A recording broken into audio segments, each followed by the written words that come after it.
Bem, eu tenho falado aqui no meu canal de vários cantores e bandas aí de porte, e agora vamos falar a princípio aí do cantor aí que recebe o nome aí de primeiro e único revolucionário do rock. Sim, é do rei Elvis Presley. Ele nasceu em 1935 no estado do Mississippi, juntamente com outro irmãozinho gêmeo, mas que já viria a esse mundo aí sem vida. A infância e a adolescência não foi muito fácil. A família passou por um furacão que praticamente fez eles perderem tudo. O pai foi preso. Eles viveram uma vida precária, né, se mudando aí de um lugar para outro. Mas, aos 19 anos de idade, o garoto, que há muito tempo já vinha aí se divertindo com o seu violão, andando com ele aí de um lado para o outro, teria uma chance de provar se ele teria aí uma carreira profissional. Elvis entra num estúdio para fazer uma gravação que seria a primeira tentativa dele. A princípio, o estúdio estava dividido. Uns achavam que o linguajar meio texano que ele tinha, assim, que era ótimo assim para a música sertaneja, que lá nos Estados Unidos eles chamam de country, né, não era mais propícia para o rock. E ele tentava fazer aquele rock agressivo ainda dos negros. Sem falar, o rosto dele aí era consideravelmente sem expressão, sem graça, e um visual muito engomadinho e direitinho. Para aquela juventude daquela época ali, que estava afim de algo um pouco mais agressivo, ninguém estava apostando nele. Mas ele fez o teste, se deu bem, criando até outro gênero aí de rock, né, misturando a rapidez dos negros com um embalo mais vagaroso aí e pitoresco aí da música country. Lançado o disco, tinha apenas 3 ou 4 músicas, né, um tipo de disco pequeno, né, foi simplesmente um arraso nas rádios e vendeu como nunca. E ali, até 1957, 3 anos depois, ele apenas com 22 anos de idade, já era considerado tudo isso aí que eu falei antes, o grande revolucionário do rock. Ele tinha discos, ele tinha filmes, ele tinha trilhas sonoras, ele tinha muito ibope em toda e qualquer apresentação que ele fazia em televisão. O público dele chegava aí a 40, 45 mil pessoas, um absurdo para a época. Claro que ele já colecionava coisas não muito agradáveis, como por exemplo, achavam que as danças dele eram muito eróticas e ele de fato jogava muito com a cintura. Também achavam que as letras dele incentivavam os jovens aí à rebeldia social. Entretanto, estava no auge da sua carreira profissional, comprou uma mansão em Memphis, onde ele já vivia desde 1948, que deu o nome de Graceland. Ele também ali já havia conhecido de vista sua futura esposa, Priscila, mas ela tinha cerca de 13 anos de idade. Eu acho que ele resolveu deixar passar e fez muito bem.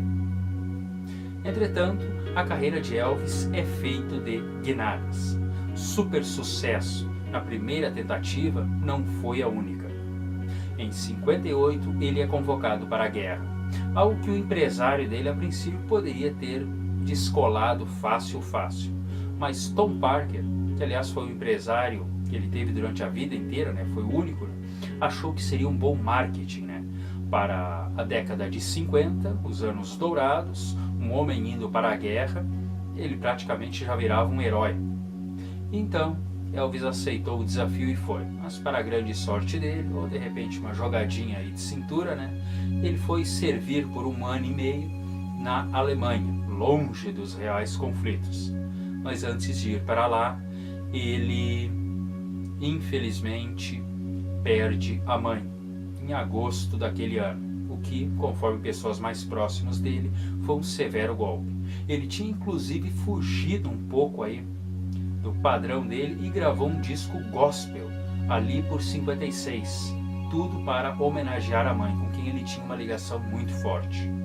Entretanto, voltando depois de servir o exército, início dos anos 60, ele simplesmente veio determinado a prosseguir a sua carreira que aliás prosseguia com o nome lá em cima. Mas o que foi feito nos anos 50 já era considerado datado, anos 60 já estavam com outra cara. Já sabiam que os anos dourados haviam passado e a sociedade já não via tudo de forma tão bonitinha e colorida. Elvis tinha um grande desafio pela frente, que para a loucura das pessoas próximas a ele, a primeira coisa que ele faz, em março de 1960, é ir num programa de Frank Sinatra, que a princípio tinha um grande ibope, mas não tinha absolutamente nada a ver com o padrão de rock dele ou com o futuro padrão do rock que já estava nascendo ali. Entretanto, mesmo apresentando seu repertório dos anos 50, é um verdadeiro sucesso. Ali, inclusive, ele faz amizade, com Sam Dave Jr., que seria ele é um humorista negro aí, de grande sucesso nos Estados Unidos, e a amizade ia durar para sempre. Assim que sai do show, repleto de elogios e com um caminho aberto, ele resolve fazer outro disco gospel. O empresário dele vai à loucura.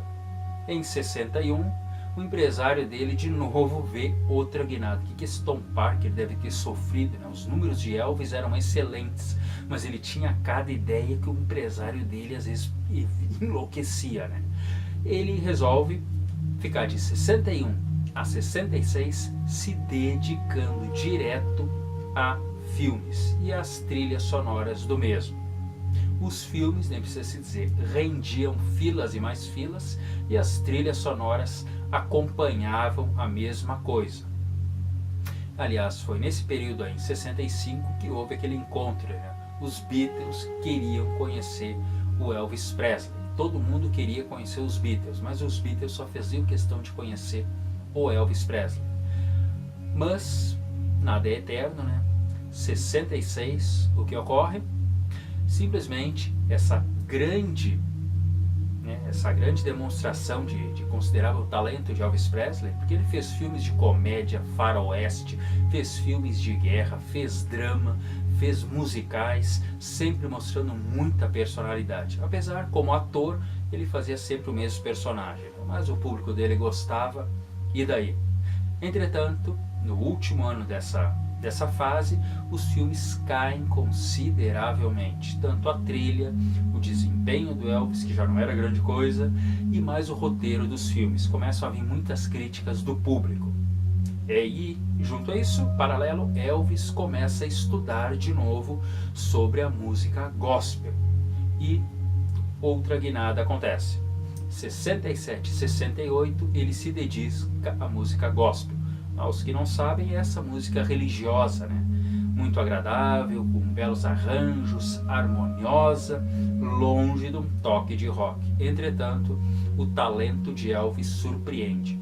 Mesmo tendo apenas uma ajuda básica, ele faz à frente e mostra um estupendo talento nessa área consideravelmente complicada, já que lidava com totalmente outro público. Mas ele muda o cenário, muda a performance no palco, ele muda a forma dele cantar, demonstrando ter uma voz espetacular. Muitos diziam até que era uma voz perfeita. Mas, após todo esse mergulho nessa fase aí, ele resolve se casar. Se casa finalmente com Priscila, que daria para ele, inclusive, uma filha, que seria a única filha que eles teriam, que seria a Mary Presley, que lá em meados dos anos 90 se casaria com Michael Jackson. Bem, esse primeiro vídeo vai ficando por aqui. Parte 2 aí seguimos em frente, até infelizmente a morte aí do rei, mas ele vai continuar, nos assustando aí com a força do seu talento e com as suas decisões. Até o próximo vídeo.